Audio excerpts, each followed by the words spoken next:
ধীরে ধীরে বাড়ছে ডেঙ্গুর প্রকোপ। আরও জানাতে বরিশাল থেকে আমাদের সাথে যুক্ত হচ্ছেন কাউসার হোসেন রানা।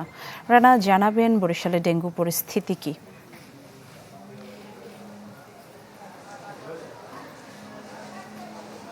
নগদ নিয়ে এলো হার না মানা হার অফার। সর্বনিম্ন 10,000 টাকা রেমিটেন্স নগদে পাঠালে থাকছে স্বর্ণের হার জেতার সুযোগ।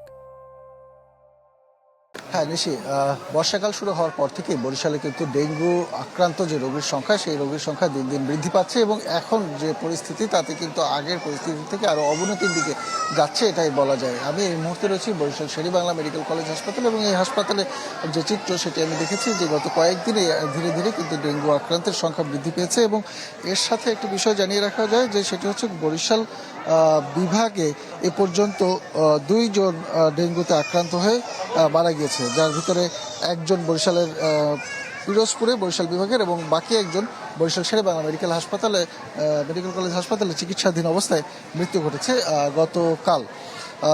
গত পরশু দিন আর কি। তো এখন বরিশাল বিভাগের বিভিন্ন হাসপাতালে 186 জন ডেঙ্গুতে আক্রান্ত রোগী ভর্তি রয়েছে এবং এ পর্যন্ত 2,500 রোগী বরিশাল বিভাগের বিভিন্ন হাসপাতালে ডেঙ্গুতে আক্রান্ত হয়ে ভর্তি হয়েছে।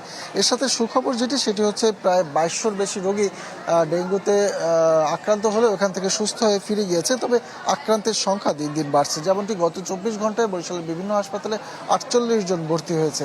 যদিও 40 জন এখান থেকে সুস্থ হয়েছে এটাও ঠিক, তবে দিন যত যাচ্ছে তত কিন্তু আক্রান্তের সংখ্যা বৃদ্ধি পাচ্ছে এবং এই হাসপাতালে এখনও 14 জন আক্রান্ত হয়ে ভর্তি রয়েছে।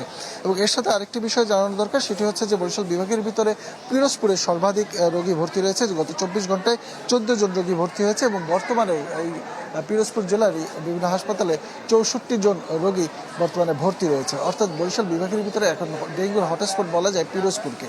বরিশালের যে চিকিৎসক তারা বলেছেন ডেঙ্গু থেকে মুক্তি পাওয়ার জন্য মশা নির্মূলের কোনো বিকল্প নেই। এডিস রোগ বা এই মশা সেগুলোর কামড় থেকে নিজেকে মুক্ত রাখতে হবে, মশা নিধন করতে হবে এবং স্বাস্থ্য সচেতন হতে হবে।